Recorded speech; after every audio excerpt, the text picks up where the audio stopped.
What would you tell them?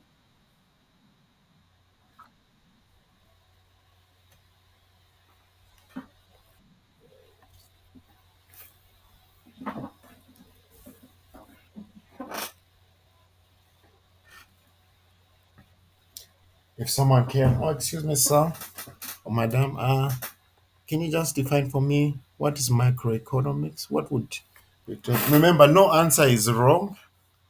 Okay, if it's wrong to a certain question, it's correct to another question. Okay, so feel free to to say what you know.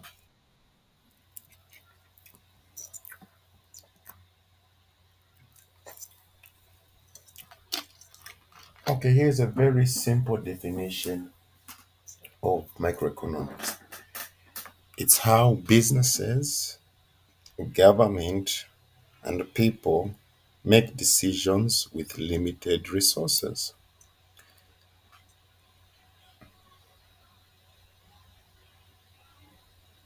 How people, businesses, government make decisions with limited resources.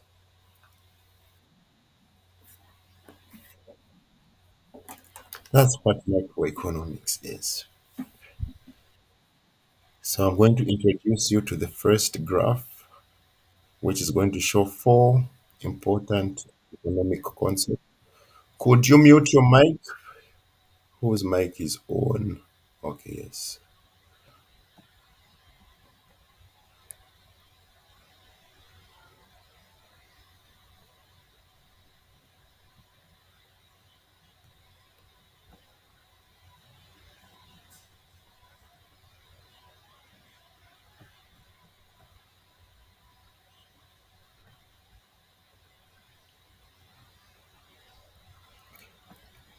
This is the production possibilities frontier curve, the PPF curve, right? This curve shows four important concepts in microeconomics or in economics as a whole. The first concept is trade offs, the concept of trade offs. Colleagues, what is a trade off? Anybody?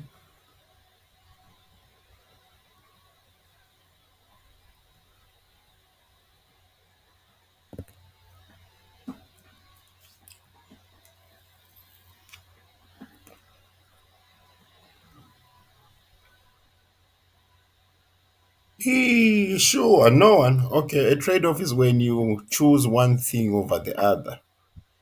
Okay, for example, if you have a 10 kwacha and you can either buy only a drink or you can buy a pie, you have to choose between the two. You'll say, okay, with this 10 kwacha here, what I need the most is the pie. So you trade the drink for the pie. Are we okay with that? Trade off is when you exchange one good for another.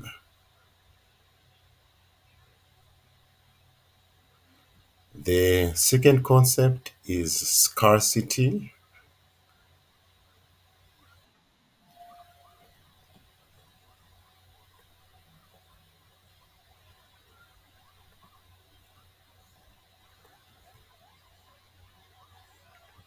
Scarcity, we have limited resources. All right. Resources are not unlimited, meaning they do not finish. So we have limited resources.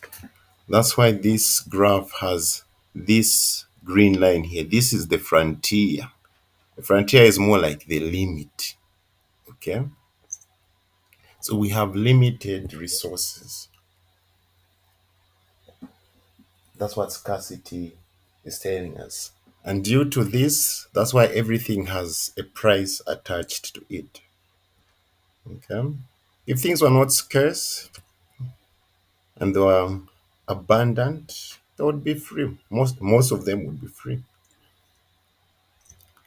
But due to the limitation of resources, things are scarce and they have a price attached to it. The third concept is opportunity costs. I'll just denote it as OC. An opportunity cost is the value of what you give up whenever you make a choice. Okay, the value of what you give up whenever you make a choice. Think of it like this way: it's a person, they're either deciding, okay, should I work and earn, let's say, a salary of 5,000 kwacha per month, or should I go to school, get my paper, and eventually get a better job? So here, there's a trade-off. Okay. Now, if you choose one of the options, the value of the thing that you gave up is the opportunity cost. So, for example, here, if you say, okay, I want to go to school, the opportunity cost is the salary you would have been earning when you start making the money. The salary when you start working. Okay, if you choose to go to school, the salary that would you would be making when you start working, that is the opportunity cost. Okay, if you choose to go to school instead, what was I say? When you choose to go to school, the opportunity cost is the salary that you would have been you would lose when you go for work. If you choose to work, then the opportunity cost is that degree that you would have got and that better job. So the opportunity cost, the value of what you give up whenever you make a choice.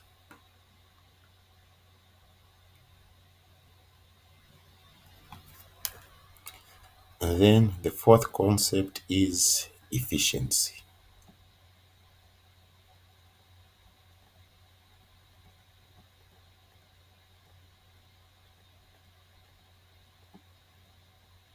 Getting the most output with the least input of resources.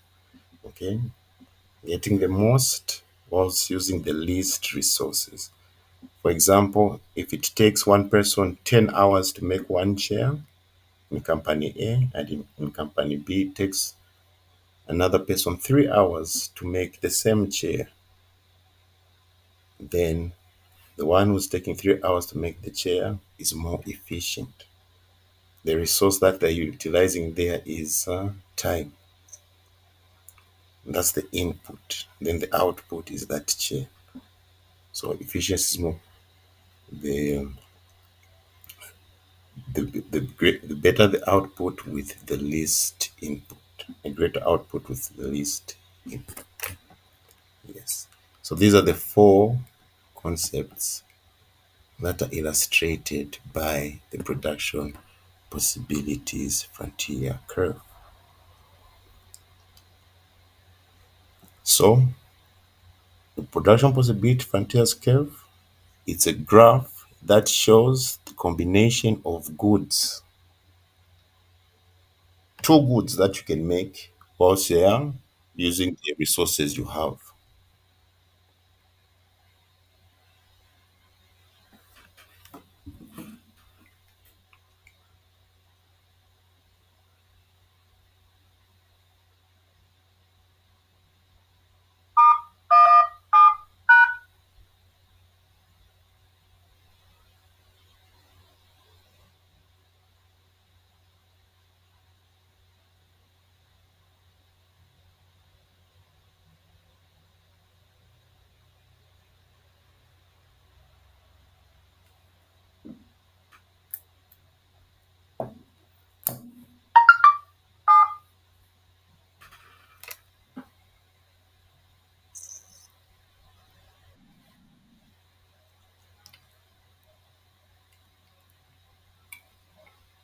Sorry, my bundle finished.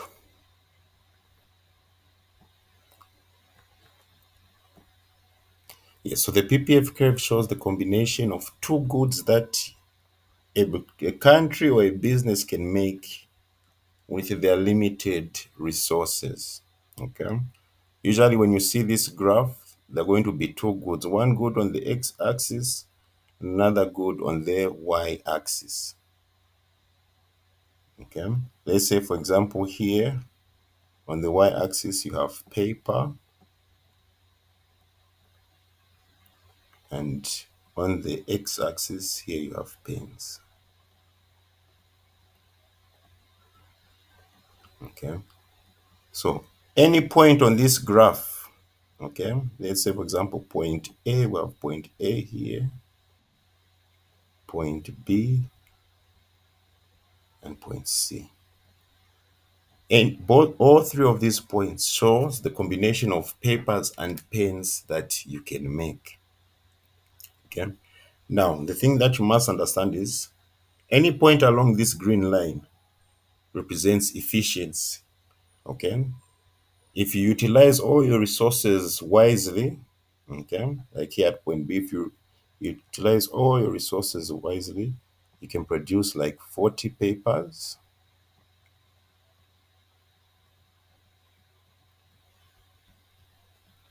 and 10 pens. Okay. This combination is a good combination for the country or the business. Yes.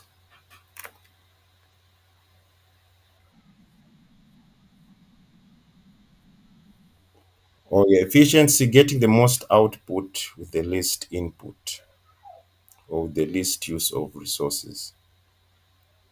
So on this curve, efficiency is represented, any point along this green line represents the efficient use of resources and the combination that you can make when you utilize your resources efficiently.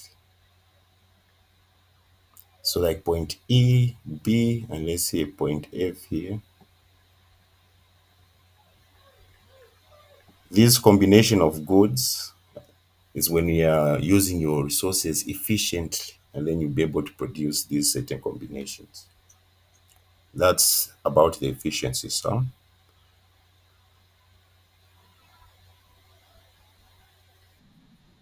Okay.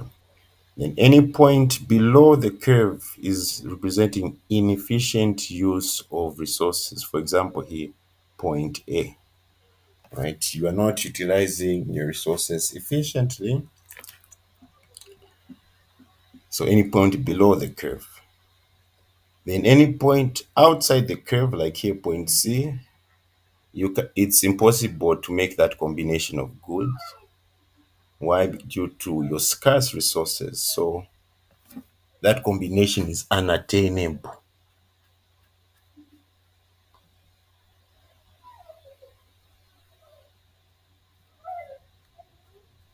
Any questions?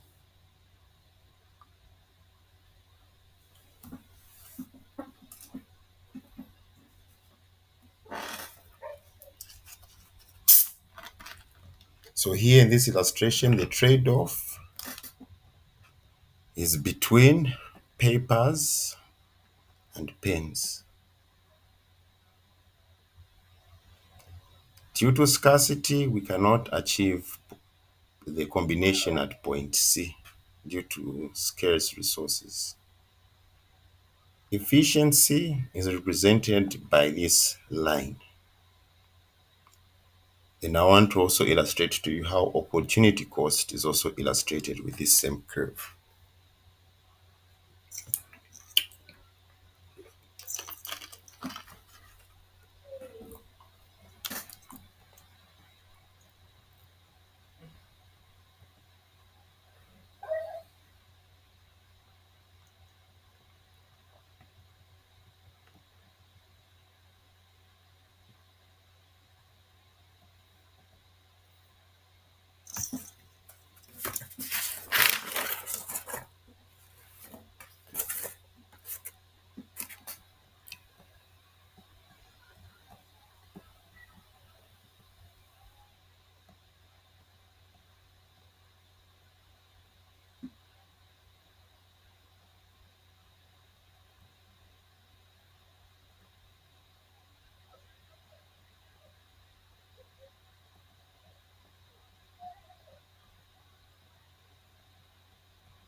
Just draw this here so I illustrate how concept of opportunity cost is working.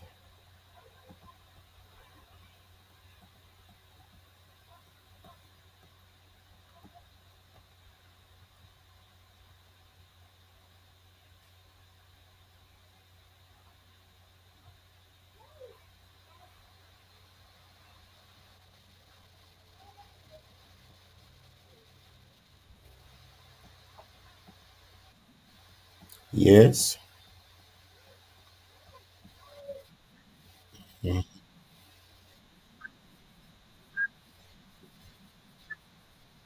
mm. Now, these are the concepts this PPF curve illustrates. Yes, the PPF curve illustrates these four concepts. Yes, so as I said, for a trade off, here the trade off is between papers and pens. In terms of scarcity, it's any points above this green line, which are representing unattainable combinations of goods. Then efficiency is represented by the line, the green line. So now I just want to illustrate how opportunity costs are illustrated with this curve. Should- Yes. So that's what I'm about to illustrate. Let me just put the points. So here we have point A, point B, point C, point D. Here, so we have 0, 1, 2, 3, 4. Yeah, just like that. So here, as I said, opportunity cost, the value of what you give up whenever you make a choice. So if we start here at point A, this company is producing 0 pens and 40 papers. Okay, that's the combination here at point A. We're just only producing paper, we're not producing any pens. All right. Now, for example, if you say, okay, we want to start producing pens, okay, where we're moving from point A to B. It means we need to give up some paper production in order to accommodate pen production. Okay. So when we move from point A to point B, we're giving up two papers. Okay. Just done 40 minus 38, that is 2. So we've given up two papers to start producing. So from point A, it's here 0, then move from 0 to 2. Okay. So we've given up two papers to start producing two pens.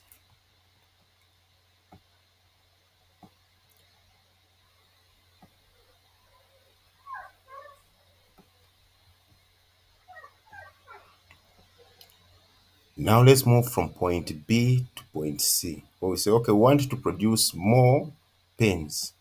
Okay, so now we're moving from point B to point C. Okay. So how many papers do we need to give up? You say 30, 38 minus 30, that is 8. You need to give up 8 papers. Okay. To produce an extra, we go to the y-axis. Okay. We need to move from 2 to point 4 here. So we're going to have to give up 8 papers to produce an extra 2 pens. Yes, someone raised their hand. What's the question?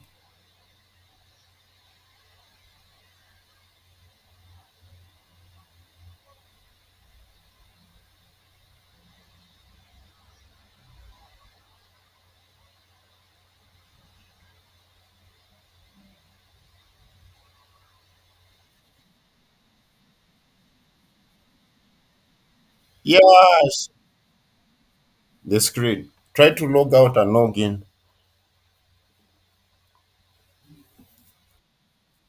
Try to log out and log in.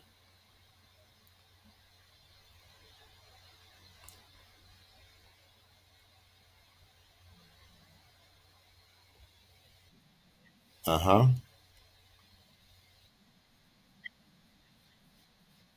Uh-huh.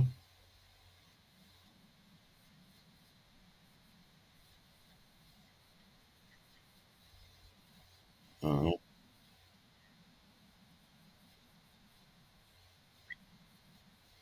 Yes, you give up to papers.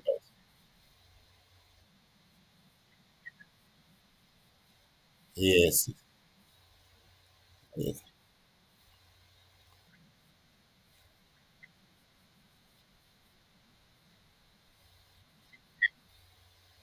When you start producing pens, it's here at point B because here now you can produce now two pens. At first, you couldn't produce. You had zero here on the x-axis. Okay.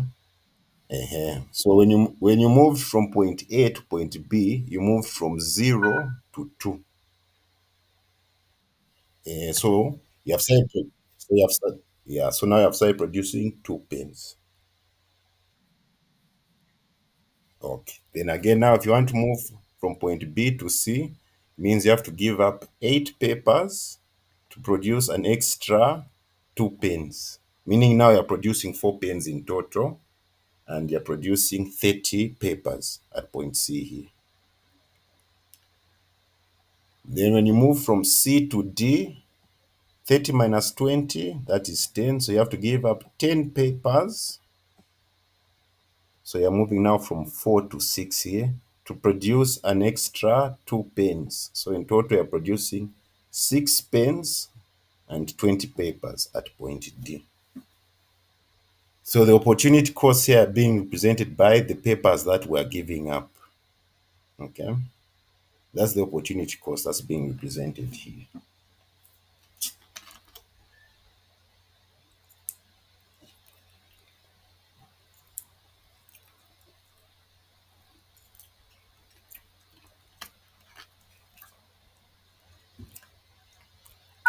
Okay, then if you want, you can even have a point E here at the end. So here at point E, it means you're only producing pens. Okay, so from point E, it means from 20 papers, you've gone to 0 papers. And now you're producing, let's say point E is 8 pens. From 6 pens, now you're producing 8 pens. So at point E, you're producing no paper, you're only producing pens. So as I said, the opportunity cost is represented by what? The value of what we're giving up, the values of these 2 papers, these 8 papers, and these 10 and these 20 papers. Yes?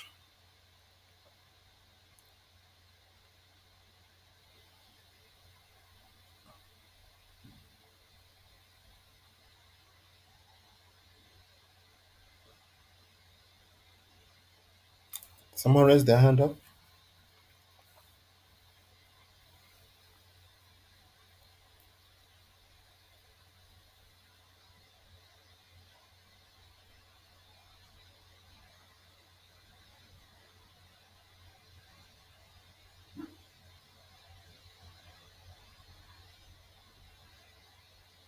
All right. Yeah. So in life, whenever you're making a choice, always see the opportunity cost. When you say, okay, I'm going to do this, what have I given up?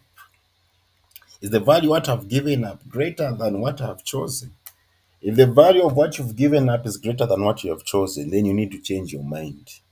But if the value of what you've chosen is greater than the value of what has been given up, then according to you, that is the correct choice, or according to the business.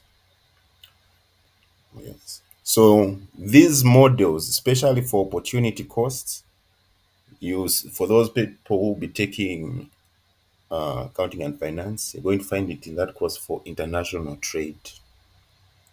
A lot of models are based off of these opportunity costs in terms of trade. Yes. So that's the first curve you have to get introduced to here in microeconomics, the production possibility frontier curve. It is just showing the combination of goods when you utilize your resources. Okay. And it shows these 4 concepts. So we can now go to the next part where we now go to supply and demand, which is basically the heart of microeconomics.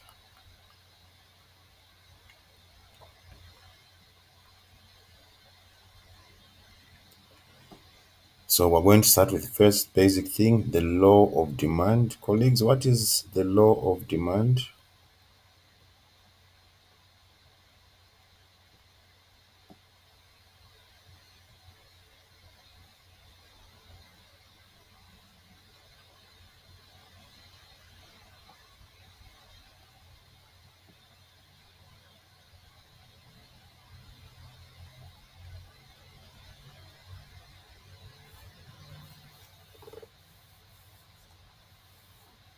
What is the law of demand?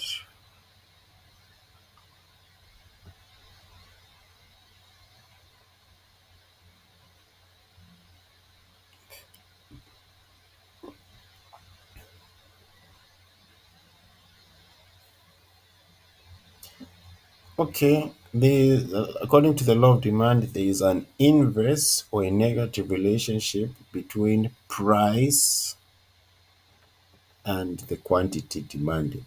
Ceteris paribus. Colleagues, why do we always have to say ceteris paribus? Because in an exam, if you just say there's a negative relationship between price and quantity demanded and you end there, you might get a 1 mark deducted off. Why are we saying ceteris paribus? Or and what do we understand by ceteris paribus?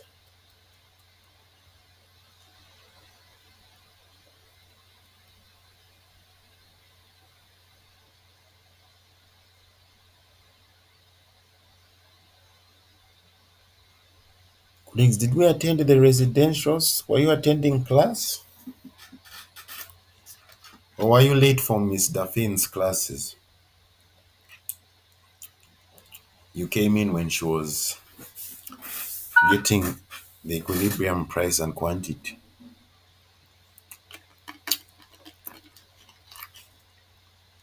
So ceteris paribus is holding other things constant, meaning you are just isolating this relationship between price and quantity demand.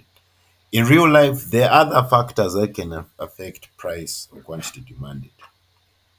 So here for the law of demand, we're just trying to simplify and saying, okay, if we just focus on just price and quantity demanded, and we forget the other things, we hold them constant, meaning they do not change. Then there's an inverse relationship between price and quantity demanded. And we see this every day. Okay. For example, the times when millimere was, I think, how much? 150, 180. Some people could afford to buy 2 bags of millimere per month, or even three, depending on what the pocket was. Now the price of millimere has gone up. It's in the 300s. So the quantity of millimere that you can buy now reduces from three that you were buying previously. Now maybe you can only afford two, or maybe you can afford one. That is the law of demand in effect there. If the price of a good goes up, the amount of the good that you buy goes down. And if the price of the good goes down, the amount of the good that you buy goes up. That is this inverse relationship. That's why the line is sloping downwards. Okay. Anytime you see in a graph a line sloping downwards, just know it's an inverse relationship between the two variables. Meaning if one goes up, the other goes down. Any questions before we move further?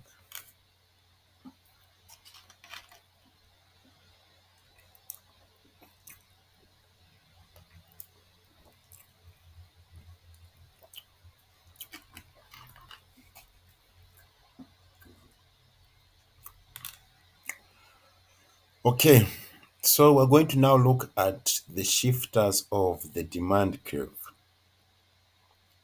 Okay, this curve can shift. So if it shifts to the right, This means there's an increase in demand. Okay, colleagues? A shift to the right, increase in demand. Okay. But if there's a shift to the left, that's a decrease in demand. Okay, colleagues? You need to remember that. Okay. Yes. Shift to the right, increase in demand. Shift to the left, decrease in demand. Okay. So these shifters of demand are also called the non-price determinants of demand. So sometimes if you hear non-price determinants or sometimes shifters of demand, it is the same thing. So we're going to look at these shifters of demand.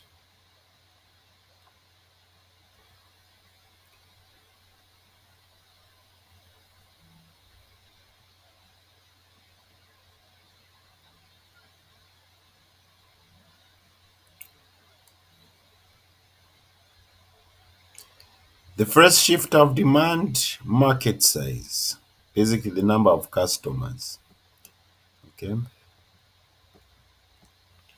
The more customers that you get, it means the more people want your product and the more that you have to give them your product. Okay.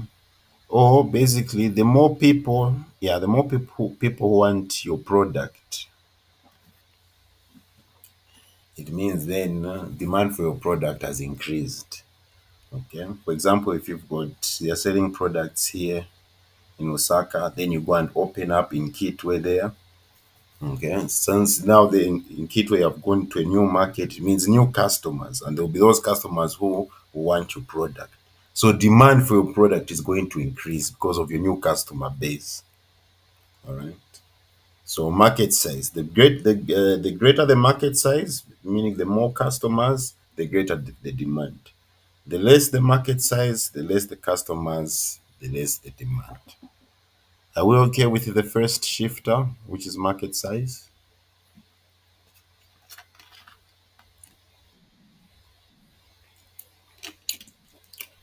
Number two, consumer tastes and preferences.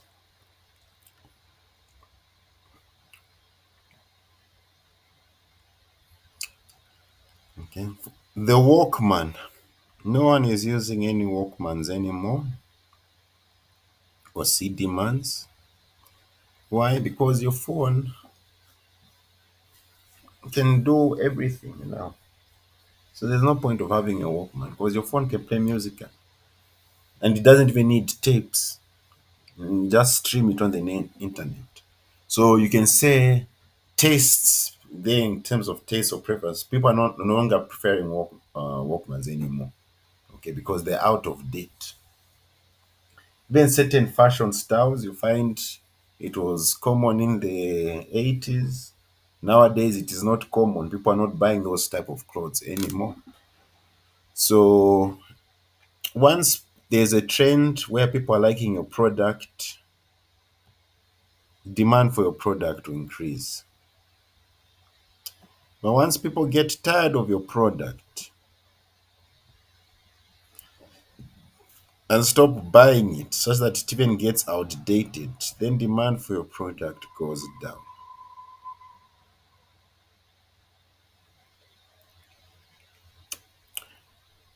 Also, under this same consumer tastes and preferences, for example, if a doctor comes on the news station and says, drink Fruticana because it's going to lower your BP, chances of BP and stroke. There've been tests done and whatever. By you, since it's a doctor who has said that, and you know this person is a qualified person. So by them confirming to you that Fruticana is a healthy drink, you want to now buy for the health benefits, meaning demand for Fruticana is going to go up. But imagine the opposite. If a doctor comes and says Fruticana is going to give you cancer, what do you think will happen to demand for Fruticana?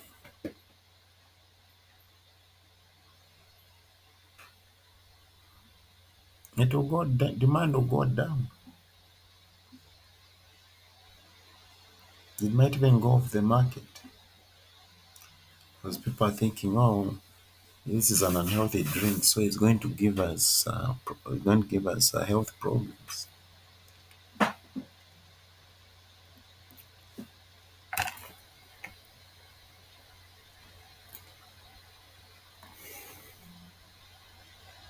Number three, income.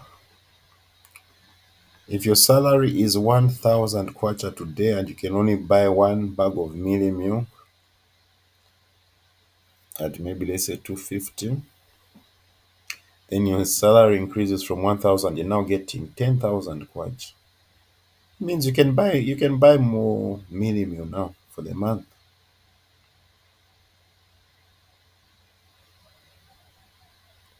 But if your salary is 1,000 kwacha and you can only buy one bag of mili meal, and then you you lose your job, you do not have any more income, you won't even be able to buy any mili meal. So income levels of the people within the nation, when income levels rise, people will tend to buy more of certain goods that they like. That's demand increase. And if income goes down,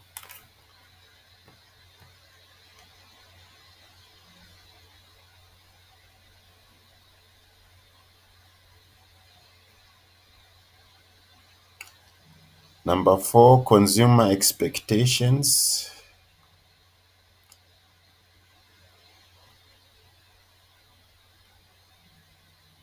If you hear the price of fuel is going to go up tomorrow at 10 hours, you see what happens at the filling stations. The filling stations become so packed with cars.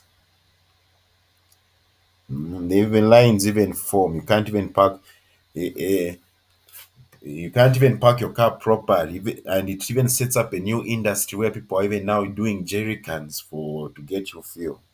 So in that instant, there you can say the demand for fuel has increased, skyrocketed. Why? Because people have heard the price of fuel is going up tomorrow. So today you have to get it when it's cheap. When same with milling meal, if you hear, oh, the price of milling meal is going to increase, then it means those stock which are in the supermarkets and everything, people are coming to buy them. Basically, they're coming to finish the stock there. And then also the opposite is true. If you hear the price of milling meal, let's say, is going to drop in 1 week's time, you're going to hold on and say, first, let me wait for the one when the price drops. This one I'll buy more milling meal. So you wait, you find now demand for milling meal. No one is buying because everybody is waiting for the price to drop. Okay. No one wants to buy the milling meal there when it's expensive. We're waiting for the price to drop. Okay. So there you can say demand will go down for a while because people are holding their money and saying, we're waiting for the price to drop. Moment that price drops, then now people start buying now.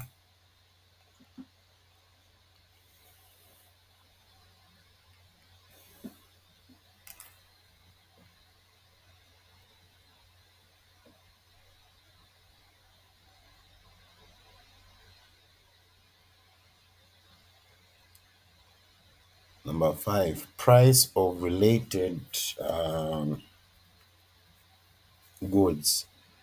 This is where you hear about substitute and complementary goods.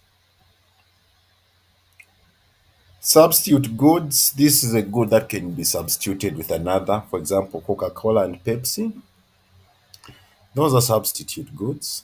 Okay. So let's see how the demand for Coca-Cola gets affected when the price of Pepsi goes down. Okay. So let's put two individual demand curves here. We have Pepsi, we have Coca-Cola. All right. Both of them, let's say they're both going at 5 kwacha for simplicity's sake.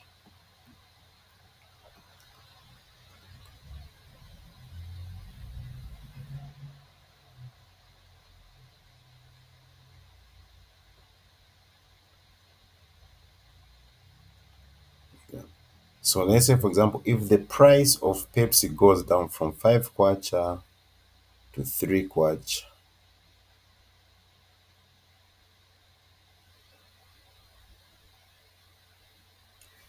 it means demand for Coca-Cola is going to reduce. Why? Because people are going to start buying more Pepsi and they're going to substitute it with the Coca-Cola. Okay? Because now Pepsi is cheaper. So people say, why should I buy Coca-Cola for 5 kwacha when I can get Pepsi for 3 kwacha? And let's say the opposite happens. If the price of Pepsi increases to 10 kwacha,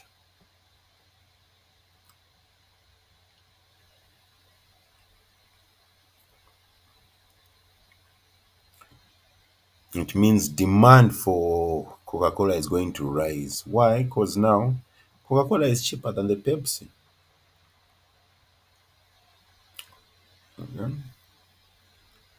It's cheaper than the Pepsi. So people say, why spend 10 kwacha on Pepsi when I can buy Coca-Cola for 5 kwacha?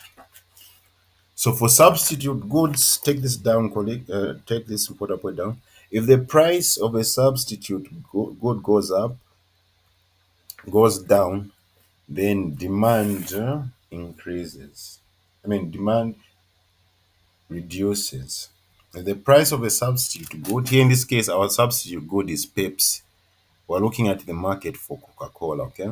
So if the price of Pepsi goes down, demand for Coca-Cola goes down. So if the price of a substitute goes down, then demand for the good you're reviewing will also go down.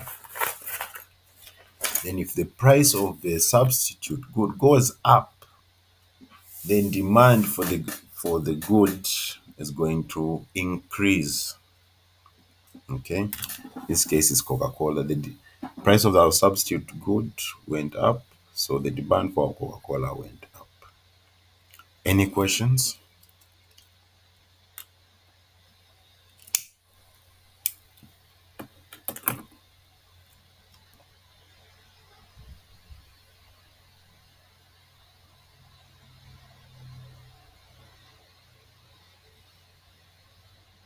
Okay, now we're going to look at complementary goods. A complementary good, this is one good that is used with another good. By itself, it's useless. Screen protectors and phones. Screen protectors are the complementary good. Okay, because a screen protector, if you buy it by itself, what are you going to use it for?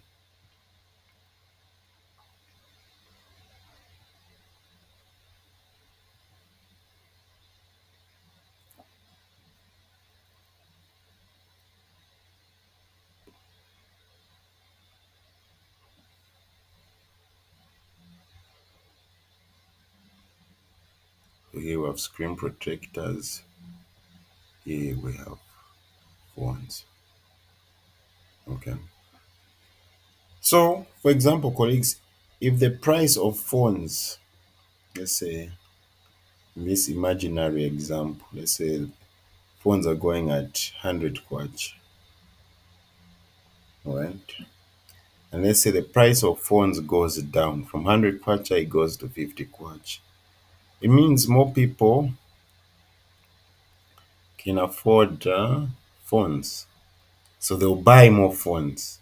So what's going to happen to the demand for screen protectors?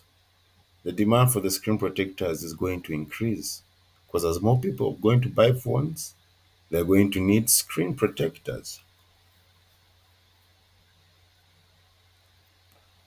But let's say the price of phones goes up from 100 kwacha, it goes to 200 kwacha.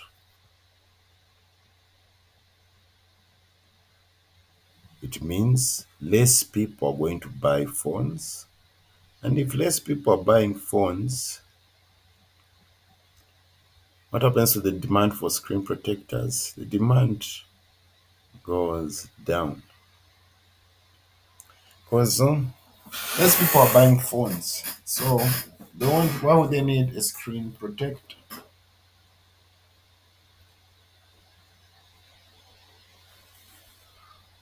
Yes. So this that's how substitute goods and complementary goods affect price demand.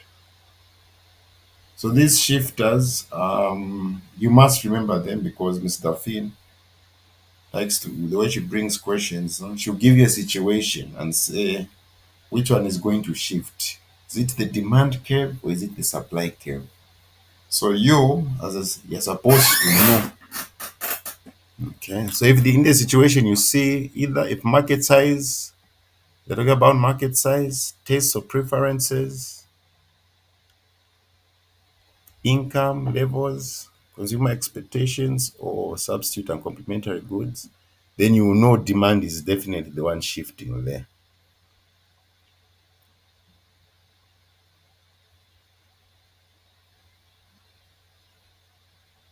Any questions?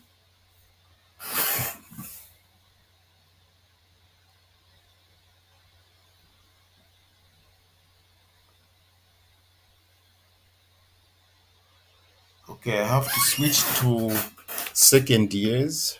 We can pause here for today.